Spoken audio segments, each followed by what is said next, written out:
All right, folks, coming up on Roland Martin Unfiltered for Tuesday, January 29th, 2019. Get ready for the polar vortex. It's going to be dangerously cold all across the country, especially in the Midwest. Paul Goodlow of the Weather Channel is here with crucial information on how you can protect yourself. After Jussie Smollet from Empire was attacked overnight in Chicago, the attackers used the N-word and homophobic slurs. They even had a rope around his neck at one point.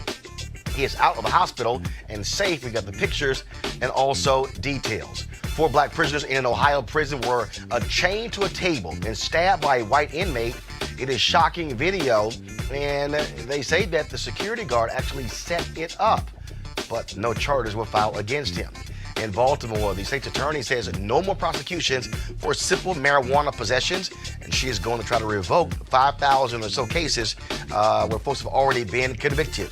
Also, the issue of workers. What is happening in this country to the American worker? We'll talk with Saunders, president of the American Federation of State, County, and Municipal Employees, to talk about also the resurgence of unions in Trump's America. Senator Kamala Harris, of course, killed it last night in a town hall on CNN, but new statements and old ones continue to generate criticism against her. And also, we'll pay tribute to the great R&B singer James Ingram. He died today at the age of 66 because of brain cancer. We'll be talking with Jeffrey Osborne. Statements from Quincy Jones, hear from Johnny Gill, Regina Bell, and more as we give a proper tribute to James Ingram. It's time to bring the funk on Roland Martin Unfiltered. Let's go. He's got it. Whatever the miss, he's on it. Whatever it is, he's got the scoop, the fact, the find. And when it breaks, he's right on time and it's rolling. Best believe he's knowing. Putting it down from sports to news to politics. With entertainment just for kicks, he's rolling. It's on go, roll, y'all. It's Roland Martin, yeah. Rolling with Roland now. He's funk, he's fresh, he's real, the best, you know he's Roland Martin now.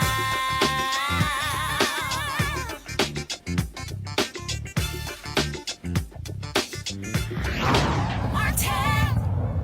All right, folks, it is absolutely cold all across this country as a result of this polar vortex. In Chicago, it is going to be colder tomorrow than in Antarctica. In Detroit, it could be as cold as 35 degrees below. We're talking about dangerously cold temperatures and high winds that's going to hit the Midwest and then the East Coast. Up to 83 million people could very well face sub-zero temperatures, and you need to stay on top of what's going on, especially when it comes to the wind chill and frostbite. Here to explain all of this is Paul Goodlow of the Weather Channel. Paul, glad to have you back on Roland Martin Unfiltered. How do we even get to this point that this much cold weather blanketing the country? Well, I mean, Roland, it's January. It's January 29th. So we're literally in the middle of winter. So cold happens. Now, you know, we always have a short-term memory. We have to remember the last time we had this type of cold air. It's been in many cities across the Midwest, maybe 25 years or more since we've experienced temperatures this cold for, several days like we're experiencing right now. But this is still winter. Now, yes, it is possibly record-setting cold in many cities. Chicago, for example, we've never had a high temperature as cold as it's forecast for tomorrow. I think that the record is 11 degrees all time, the coldest warm temperature of the day in Chicago. And we could see daytime temperatures around 15, 14 degrees below zero for a high temperature. Yeah, that is definitely remarkable. And temperatures we haven't seen since really the mid-90s in many locations. So it's cold. And yes, winter still happens, even though we are changing our climate. There is global warming. There's no belief. It is a fact. It is real. But weather is day to day. It's, a couple of days at a stretch. Yes, we can still have cold air and still have global warming, and this is basically old school winter back here across the U.S. And we talk about that. I mean, Detroit, we're hearing reports of minus 35 below as well. Explain to people what that means in terms of them going outside, the need to cover up, the idea of frostbite, things along those lines. Well, the good news is a lot of schools are closed. Chicago schools are closed for tomorrow. Could even be closed on Thursday, too, because the cold air lingers into Thursday. Same thing in Detroit. Public schools are closed there. And that's a good thing, because with just a wind at, 5, 10 miles an hour, and even 15, that you might not even, really remark on a typical day. When you have air temperatures this cold, you have something called a wind chill. So the air will take this small amount of warm air, which is kind of trapped close to our body, and evaporate it, which means our body now works harder to stay warm. That's the wind chill. And wind chills, when you have air temperatures in the single digits below zero or the teens below zero, with a light wind like that, it can make your body feel like it's out in minus 40, minus 50, even minus 60-degree wind chills. We've already had those today across parts of Minnesota, North Dakota, South Dakota, even in Wisconsin. So we've already had these very mind-numbing, even deadly wind chills out there, and it can give you frostbite in the matter of maybe 5 to 10 minutes if you don't have covering on your skin, or you minimize your impact. You don't minimize your impact with the elements, with the wind, the tips of your nose, your ears, and I don't care whether you're white or black or yellow, Puerto Rican or Haitian. You're not immune to this. If you spend time outdoors, you will feel this. It literally takes your breath away and could definitely harm those of us on the extremes. We're talking about the infirmed, the young, the elderly. All these people are more susceptible to succumbing to winter-related illnesses, including frostbite and frostnip and possibly even hypothermia. Got to keep an eye on little ones as well, because sometimes they want to be out there playing and not realizing that their body is screaming for some type of attention and warmth. So this is the type of weather that can literally have life-changing impacts on your body as little as 10 minutes out there. We're not trying to overhype this. I mean, this is some dangerous weather. Last question for you. How long is this going to last? 1 or 2 days or through the weekend? It'll last, well, it's winter, so we have about 5.5 more weeks to go, about 50 days until spring. But this latest blast of cold air will last really through Thursday. As we head towards Friday, we start moderating the temperatures. Now, again, we're not getting back to T-shirt weather, but we're getting out of the 30 degrees below average type weather. It's still going to be cold. Chicago, Detroit, maybe even having some quick snow showers as we head on towards the weekend, but not this brutally, I can't stand outside more than 5 or 10 minutes without getting frostbite type weather. That will kind of ease a bit as we head on towards the end of the week. But remember, we're still in January. We still have all of February to get through. And I know the Northeast knows from last year, even in March, they had about, 4 nor'easters in about a 5-week span. So we're still not done in terms of winter weather at all. But this latest blast of Arctic air is basically coming for many cities in the climatologically coldest part of the year. So this is remarkable, but not unheard of in terms of weather that we've experienced here in the U.S. It's just that we haven't experienced it in quite some time. And we always have a short-term memory, but we've had cold air like this before. It's just been, if you got kids who are teenagers, they've never experienced this. And I know, I think about 6 or 7 years ago, another big blast came through here, and that's the type of weather we hadn't seen in maybe 30 years. So, it's just not as frequent as it used to be. But as you know, Roland, because we're about the same age, this is an old school winter across the Midwest and the Great Lakes. All right, Paul Goodloe, Weather Channel. I appreciate it, man. Thanks a lot.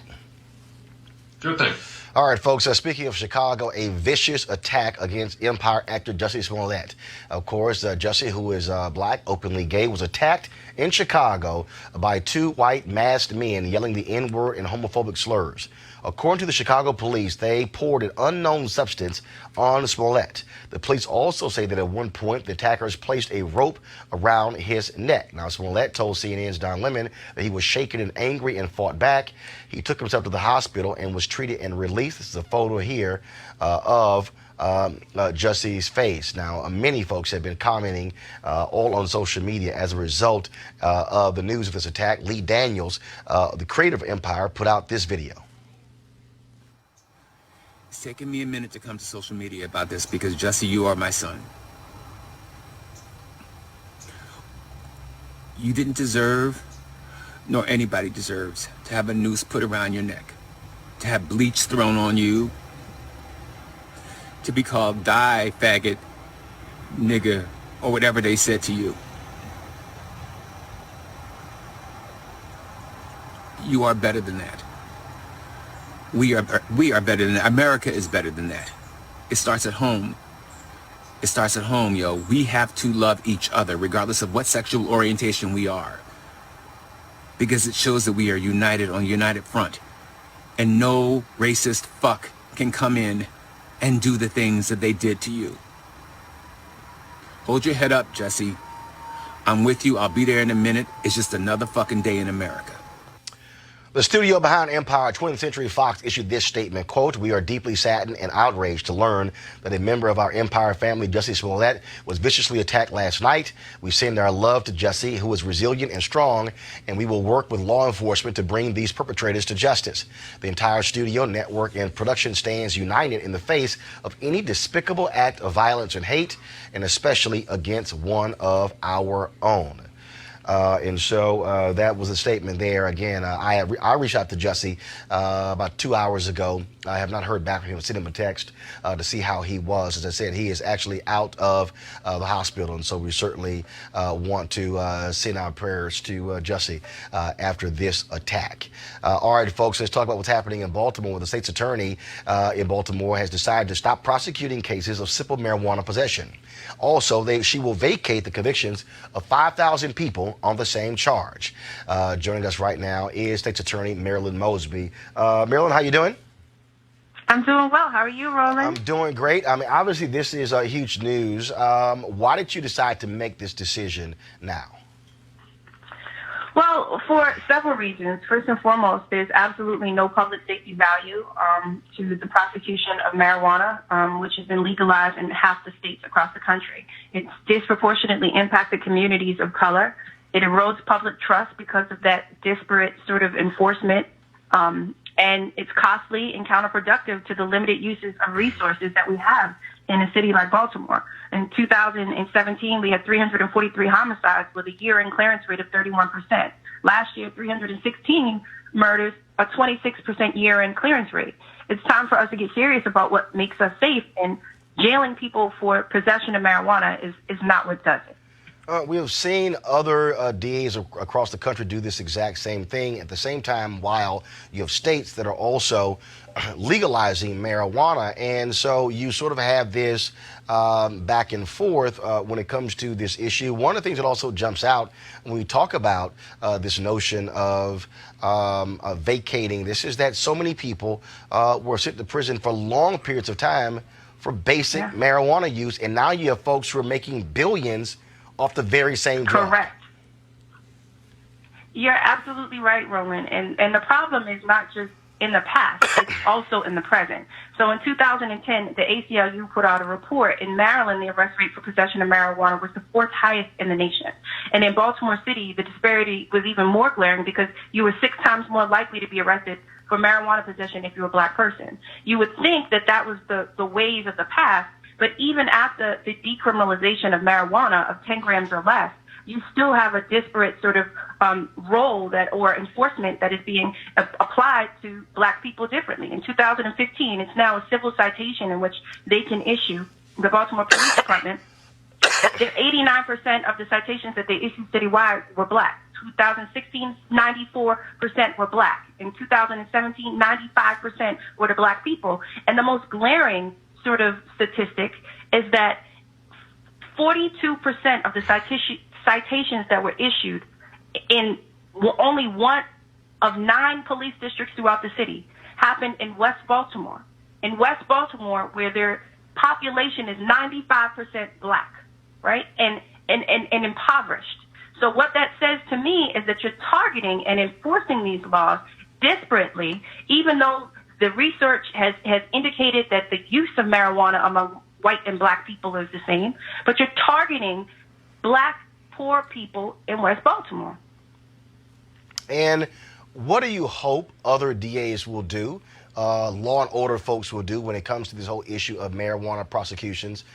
Because like I said, we have seen significant numbers of people locked up. You also now have NFL players and former players who are talking about the use of cannabis to make it easier when it comes to pain. We have an opioid crisis as well. So it seems that more and more people are coming to realize that just locking folks up and throwing the key away doesn't make any sense.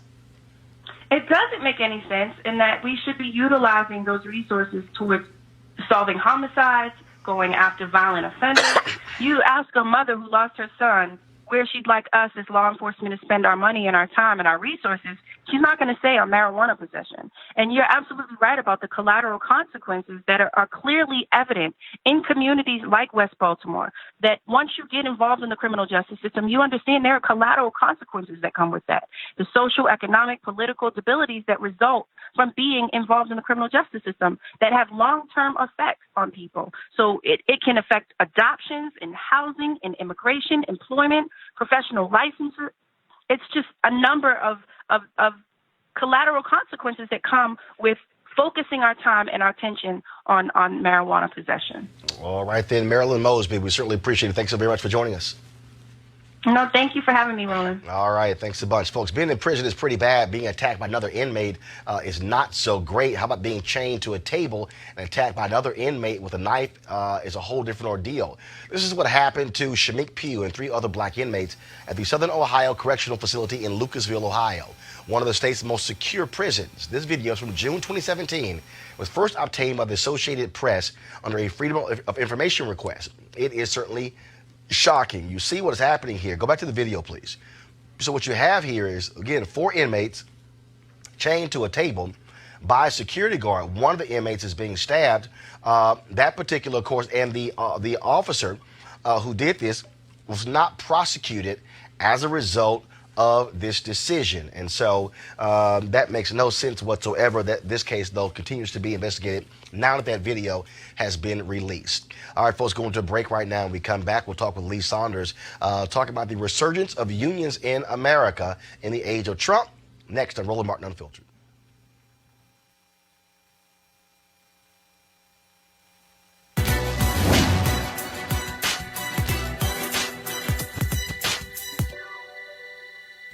God has made us men long before men made us citizens. Minister Charles T. Walker.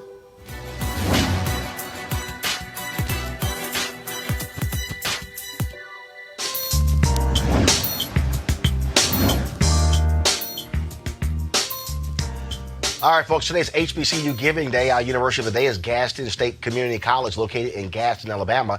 Founded in 1925. Of course, if you want to support Gaston, go to gastonstate.edu. That's GADSDEN state.edu to support Gaston State. And, of course, we want you to also support your choice, any particular HBCU that you are, where you're located in your city, in your state, because we know they are critically important. Also, guys, want to give an update here on Bennett College. Of course, they have until Friday to raise about $5 million in order to meet as relates to their accreditation. They had to raise that amount of money. And so earlier I saw a tweet I'm going to pull up in a second where the Bennett folks said that they are about 38% away from their goal. So about 62% of the money has been raised thus far. And so one of the things, if you want to text to give, and so here he is, we're going to go to my iPad, Henry. So you see the address here where you can actually give. You can text to give by texting BELLS, BELLES, to 444-999, 444-999. That's text BELLS, BELLES. And you can also use Cash App. And so it's the $ stand with Bennett. $ stand with Bennett. And again, they have until Friday to raise the additional money. The total amount is $5 million they'd have to raise. And so we certainly will keep giving you updates on what's happening with Bennett College. All right, folks, when it comes to workers in America, we have seen Donald Trump and his administration tout low unemployment numbers, But at the same time, if you look at what happened with the tax cut that was given, they talked about how that was going to somehow lead to massive reconstruction, give back to employees. Well, none of that stuff happened. And so what is actually happening now? More and more people are also seeing the value and the benefits of unions. Joining us right now is Saunders. He's the president of the American Federation of State, County, Municipal Employees. They also, of course, the union has 1.6 million members, and they also are a partner here of Roland Martin Unfiltered, and we certainly appreciate their support. Lee, glad to have you back. Glad to be here. We have seen for the last 20 years a steady decrease in terms of union members. Now, all of a sudden, last 2 years of Donald Trump, people are going, wait a minute, the purpose of unions when it comes to collective bargaining makes sense. On the media side, a number of digital sites began to align themselves with various unions when it came to negotiating. BuzzFeed just laid off 15% of their workforce, and for the longest, their company has said, "Hey, we don't need that." Now employers are saying, "No, maybe we need collective bargaining." What happened here, where Americans stop demonizing unions and begin to realize their value? I think that you're seeing a new activism among all workers, whether they're in unions or not in unions. The most recent Gallup poll showed that 62% of the American public believes that unions play a vital role in today's society, that you need that checks and balances against the corporations and those who have a lot of money, have a lot of power, have a lot of wealth, and trying to gain more power and wealth at the expense of working people. So working people are coming together and saying enough is enough. And they're organizing more. We are growing as far as the union is concerned. Since 2016, we've gained 22,000 new members under the vicious attacks that have taken place over the past number of years. The same thing is happening with other unions across the country. And you see the mobilization efforts, the strikes that are taking place, voices being heard saying enough is enough. The educator strikes in the reddest of states, where teachers are going on strike, not just for better wages and benefits, but for the common good, to support public education, to support smaller sized classrooms, to include children in their demands. And you see all of this activity occurring, and there is a sense that people are saying enough is enough, and we're willing to make our voices heard. You talk about those strikes, and now you have some state legislators who literally want to outlaw teachers from striking. Well, in many of those red states where they did strike, there's a law that says that they can't strike, but that's not going to stop folks when they want to take collective action and understand that they've got to stand up for their rights, that they've got to stand up for their students, that we've got to stand up for public services, we've got to stand up for workers' rights. And you see that momentum carrying state by state by state, and I believe it's going to continue. When you talk about a tax on unions, I mean, we can really go back to early 1980s. Ronald Reagan as president, fires our air traffic controllers. Even though he got the endorsement of the Teamsters Union, you still had, what happened was the word union became a negative, became portrayed as being evil, as being bad. Do you also believe that unions had to, as they've been battling this for the last 30 years, had to learn a different way of communicating their value and purpose? Because in essence, they were being defined by their critics. We essentially had to get back to basics, and we let those critics define us, and that was a mistake. And we've learned from that. And the most important thing that we can do, Roland, right now is for us to talk and communicate with our members, to talk and communicate with working people who may not be in unions, to listen to what they've got to say, talk about the issues that impact on them, their families, their communities every single day, and then talk about the importance of unions and how we can improve their lives, how we can improve their wages and benefits, how we provide them collective power to fight back like never before. And that's exactly what we're doing. Now, of course, you also impact, how has AFSCME been impacted by the Janus decision and other unions? But of course, that Supreme Court decision that many folks, many unions were deathly afraid of. Well, a lot of folks had thought that with the passage of Janus and it becoming the law of the land, that would be the death knell for public sector workers, because essentially what it does is it makes in the public sector, every state is right to work, right to work. It had just the opposite effect. We are thriving. We are growing. People are saying that this is unfair, that nobody can take our union away from us. So we're organizing like never before. Other unions are organizing like never before. And people understand that their power is being taken away from them, and that is not acceptable. You mentioned the fact that legislators and politicians many times wouldn't even use the word union.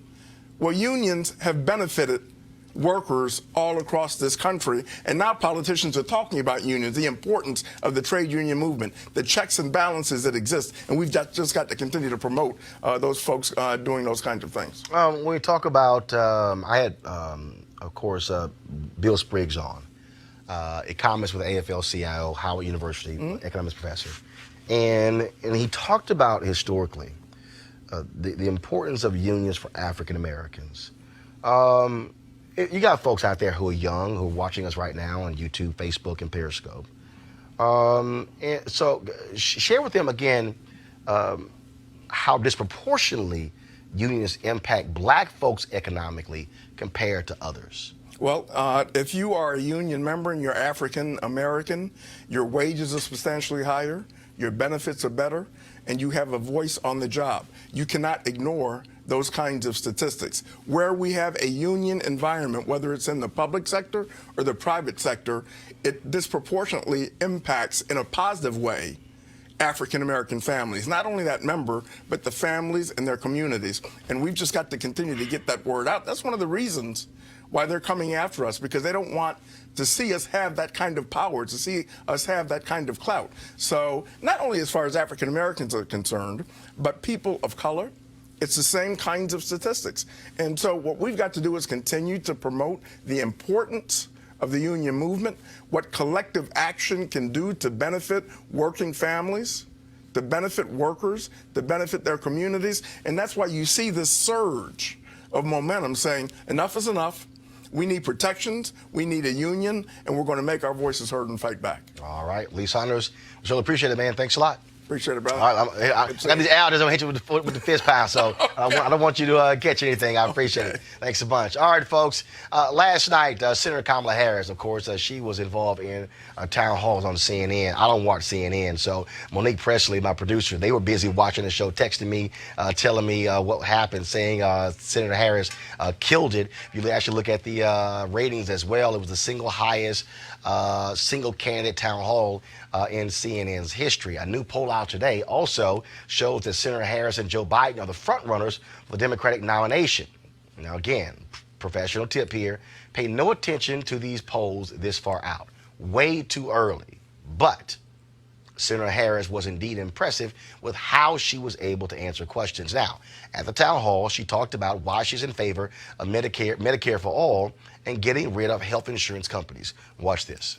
And what we know is that to live in a civil society, to be true to the ideals and the spirit of who we say we are as a country, we have to appreciate and understand that access to health care it should not be thought of as a privilege. It should be understood to be a right. It should be understood to be something that all people should be entitled to so that they can live a productive life, so they can have dignity. And having a system that makes a difference in terms of who receives what based on your income is unconscionable, it is cruel, and in many situations that I have witnessed, inhumane. All right, folks, and so there's still lots of questions for Senator Harris with regards to her record when it comes to criminal justice, and those questions, of course, will be asked in the future. Now, here's what's interesting. Calls for Medicare for all from Senator Harris. Senator Elizabeth Warren called for a wealth tax on people with net worth of over $50 million, and Congresswoman Alexandria Ocasio-Cortez's call for a 70% tax on the very rich. They've spooked the billionaires. One of them is Starbucks founder Howard Schultz. Now, he is making noise about running for president as an independent, and he was asked about Medicare for all on CBS this morning. Well, you just played Senator Harris as saying she wants to abolish the insurance industry. That's not correct. That's not American. What's next? What industry are we going to abolish next? The coffee industry?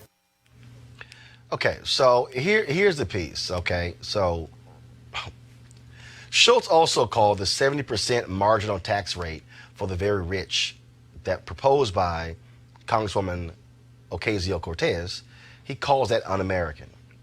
Now, here's also what's crazy here, y'all. So Howard Schultz, who's actually a Democrat, the reason he said he is considering running as an independent is because of Congressman Ocasio-Cortez's 70% tax rate, marginal tax rate. So let me just get this straight. Howard Schultz, a billionaire, says he's afraid to run as a Democrat because of one woman, a freshman member of Congress. He's literally afraid to run because she is proposing this. Okay, let me help y'all out.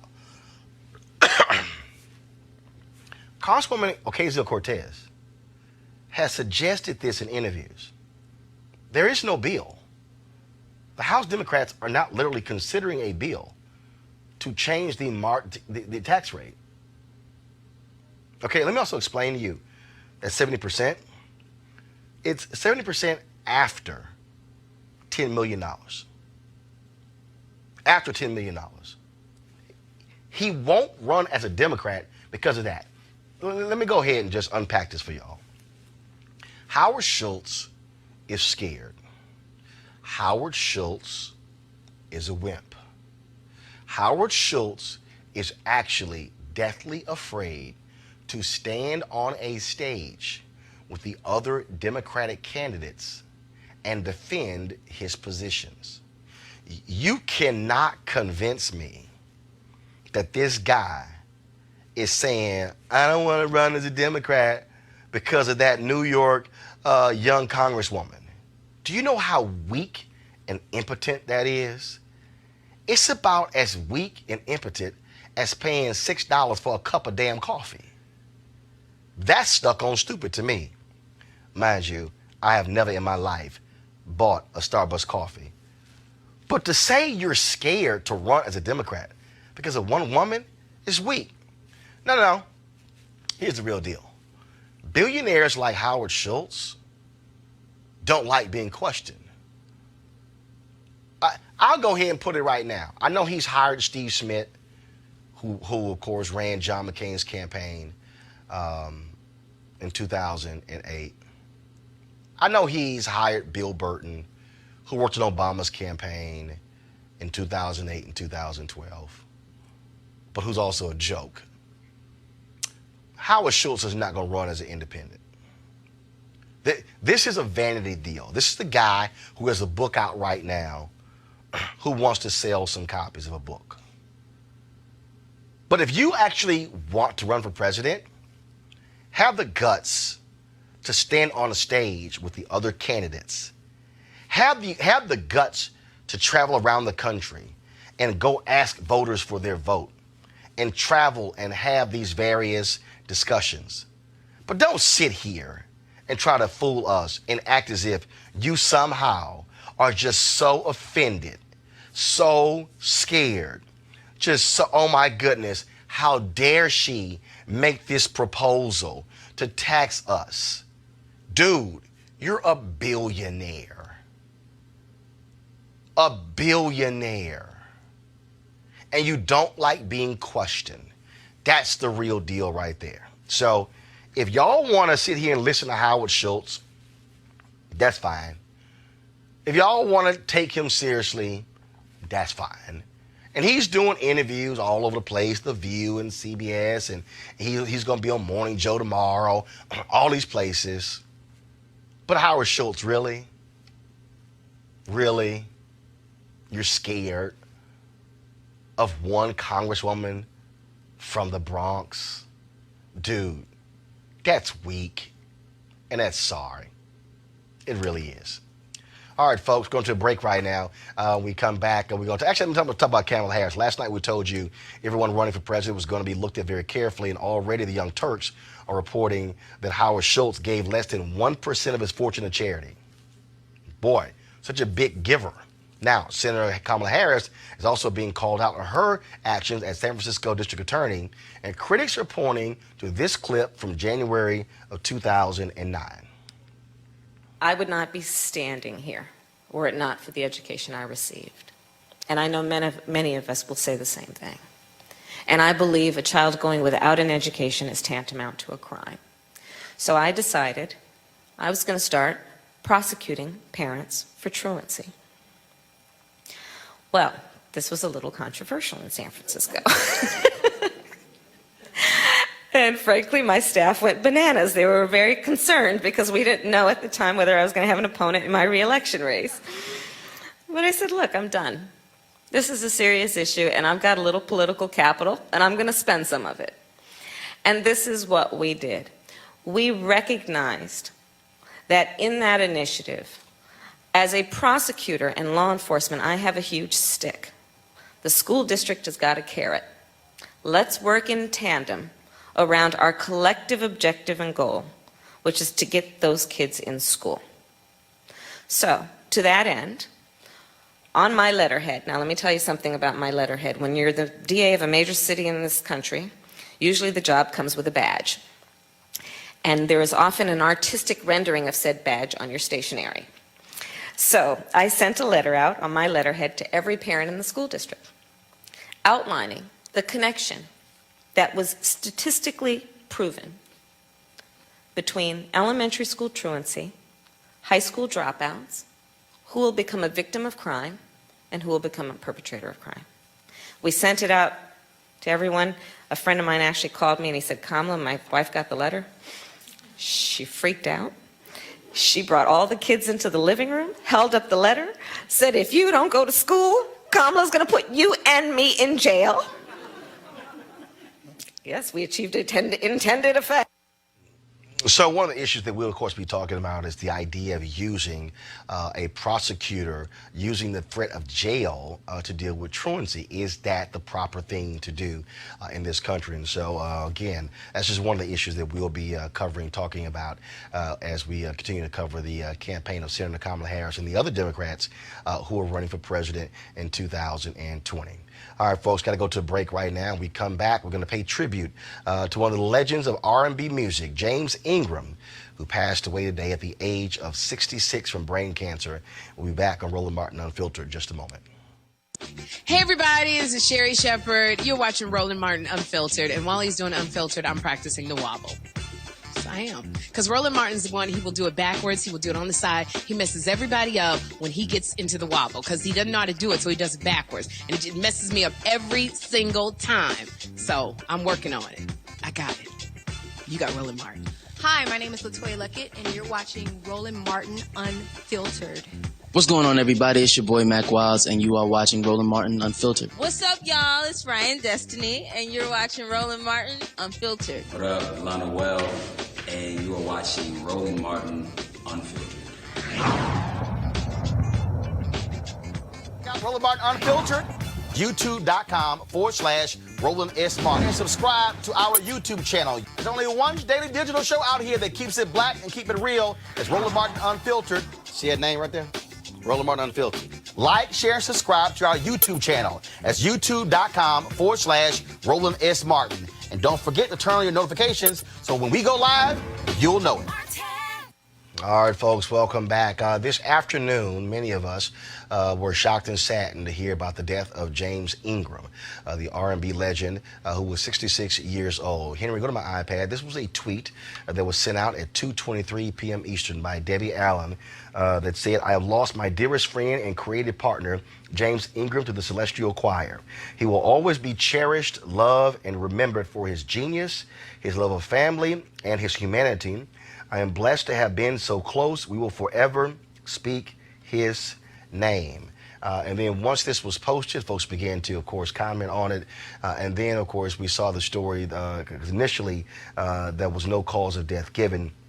And then later, we saw the story that said that James Ingram passed away as a result of brain cancer. Now, many folks, of course, have been tributes have been pouring in for the legendary singer Quincy Jones. We called Quincy, and Quincy wasn't doing any particular interviews, but Quincy did release this statement. He said, quote, "There are no words to convey how much my heart aches with the news of the passing of my baby brother, James Ingram." With that soulful, whiskey-sounding voice, James Ingram was simply magical.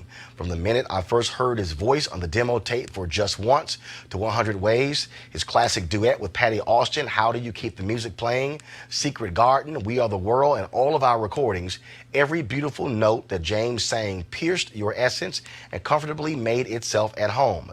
But it was really no surprise because James was a beautiful human being with a heart the size of the moon. James Ingram was and always will be beyond compare. Rest in peace, baby brother. You will be in my heart forever. Again, that was the great Quincy Jones who released that particular statement. He also paid tribute to James Ingram on his Twitter page as well, posting a video where James Ingram actually performed at a tribute for Quincy Jones. And so, Henry, go to my iPad. This is Quincy Jones introducing James Ingram. All the love you got left, I want you to give it up right now for the singer, James Ingram. Your favorite song. Cue. Listen. James Ingram. The acronym.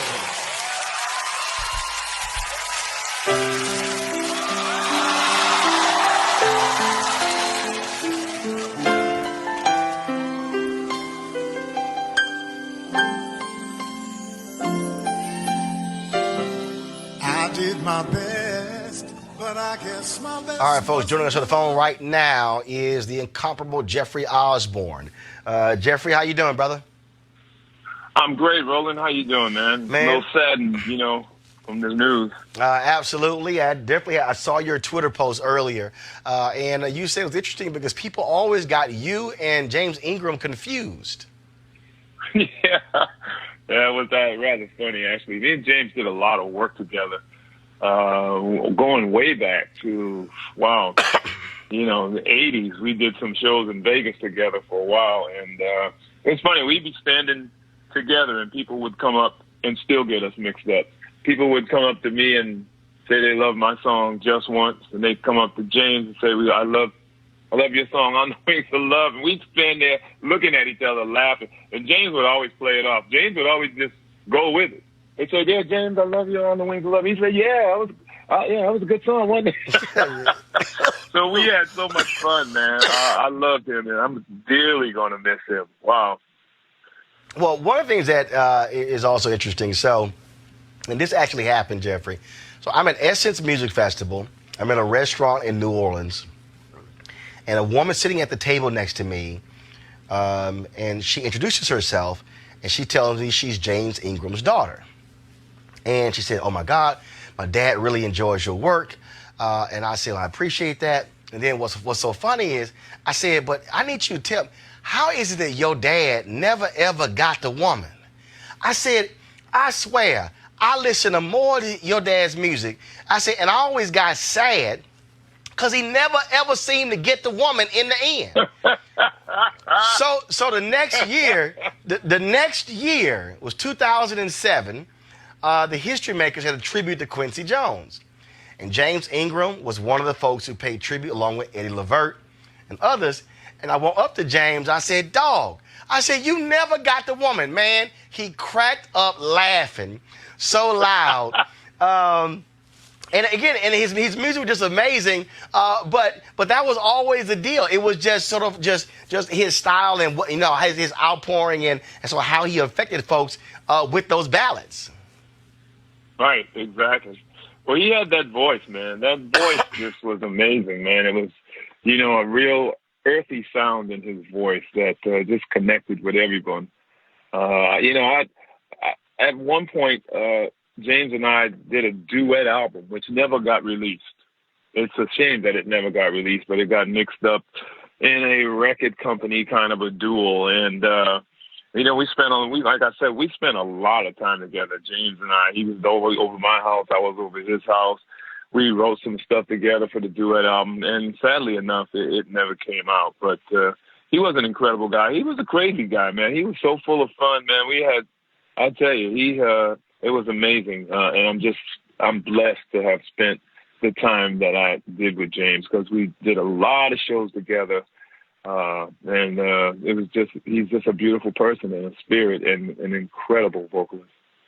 And one of the things that when we talk about, cats like him and just like you, the problem is the music game has changed, and folks always talk about that really on popular radio, there really is no place for mature, or I say grown-ass singers. But you still have this huge fan base that appreciates a great ballad that James Ingram, 100 Ways, or of course the duets that he would do with Patty Austin. Oh, amazing. Yeah, the duets were amazing. How do you keep the music playing? I mean, just incredible songs. I mean, Just Once. I mean, even I Don't Have a Heart. I mean, he just had incredible songs. And, I mean, you can't replace that kind of music in the history of music. I mean, your music has changed today, but there are people that will go down in history for their accomplishments and their contributions, what they've made to music. And believe me, I mean, even though the music has changed today, so many people still appreciate someone who can deliver a ballad, someone who is always touching your soul. That means a lot. That really means a lot. And I also think that, the young people that are making music today, I mean, they've listened and they've studied and, they respect it 100%. It's just a different thing. Music is just in a different state right now. All right, then, Jeffrey Osborne, man, I certainly appreciate always good chatting with you. Oh, always, Roland, man. And thank you for doing this tribute to James, because he definitely deserves it, without a doubt. Absolutely. He's the one legendary brother, man. Love him to death. Absolutely, Jeffrey. I appreciate it. Thanks a lot. All right, folks, we're going to go to another legend. Let's go to Regina Bell, who's on the phone. Regina, welcome to Roland Martin Unfiltered. Hey, Roland. Good to talk to you. Hate to talk to you under these circumstances, but just share your thoughts with our audience about James Ingram. Wow. Well, I mean, what do you say? A legend, an icon, one of the most memorable voices that we've had in a while, especially through the 80s and the 90s, is gone. What can I say? The last time that I saw James was 2014. I was doing the Soul Train cruise. And I remember I was going to my room, and I hadn't seen him with his head shaved. And so I didn't know who he was. I didn't place who he was right away. And he went off on me. Like, I know you're not trying to not know who I am. I was like, James? And he's like, yeah. He's like, girl, don't play with me. He started coming towards me like he was going to shake me. But, I mean, he was that kind of brother. He wasn't just a great artist. He was just a great person and always had great words of wisdom. I remember me and my brother would have issues. In fact, I met him through my brother, Bernard Bell, who had an opportunity to work with him. And when I couldn't see eye to eye with my brother on certain things concerning music, I called James, and James would get him straight. So, I mean, a friend, somebody who just gave us some of the greatest love songs ever. He's going to be missed. I don't know what else we can say. Things that, his voice obviously was distinct. And when you think about, again, James Ingram, you don't think of fast songs. I mean, you really think about these really slow, emotional, heart-wrenching songs that touch you at your core. Right. Unless you know that he co-wrote songs like PYT, which is one of my absolute favorites, by Michael Jackson. So, he had the ability to do it all. That's what we know him for. But when I tell you his legacy extends way beyond just a love song, of course, that is some of his greatest hits. But when I tell you he could do anything, he was amazing. He was an amazing musician, not just a singer, but an amazing musician. When we think about James Ingram, you knew the battle that he was enduring. Many of us did not know that he was battling brain cancer. Last time you saw him? The last time I saw him was 2014. I saw him on the Soul Train cruise. But I would talk to different people who we both know, and they would kind of give me an update or keep me posted on how he was doing and what his state was at the time. And I was just really sad to hear, because having had a brain tumor myself, and so I and I'm thankful to God that it wasn't malignant. But any turn of the cards, it could have been a different story for me, a different outcome. And so, my family, my heart goes out to the family, to Debbie and all of his children and his family. It's just so much, just to have to know that he's fighting this fight. But now I'm thankful to God that he doesn't have to fight anymore. He doesn't have to go through any of that anymore. No more of the suffering, no more of the pain, no more of the, all of what entails that comes with that. He doesn't have to deal with that anymore. Absolutely, absolutely. Regina Bell, we certainly appreciate it. Thank you so very much for joining us. Thank you, Roland, and thank you for, because it's going to take us to keep, our great icons, our musical legends. It's going to take us to keep them alive. I think we killed them twice when we don't remember them. So I'm so grateful that you're doing this, and I'm sure a lot of other people will jump on the bandwagon. So thank you for having me. I appreciate it. Thank you so very much. All right, folks. Earlier today, I also called Lionel Richie. He's actually filming as we speak American Idol in Hawaii. Wanted to join us, but certainly wanted to express his condolences to James Ingram as well. In addition, I called Eric Benet, one of our, of course, newer singers, of course, offering his ballads, if you will. And he is flying as we speak, and also wanted to express his thoughts and perspective on James Ingram. We're on Instagram right now, and there's so many different posts here of different people, of course, expressing the love and appreciation for James Ingram. Here, you can go to my iPad. I'm just showing you some of the stuff that we have here again. And so you look at some of the responses, all kind of different people posting their photos, as you saw the duet there with Patty, with Patty Austin. And then we're trying to get Johnny Gill on the phone as well. And so, but right now, while we're trying to get them on the phone, here is the tribute from 2007. Gwen Ifill was interviewing Quincy Jones for the History Makers. That, of course, it aired on PBS. I was there at that particular event. It was an amazing, amazing night. And here is James Ingram paying a tribute to his longtime friend, the great Quincy Jones.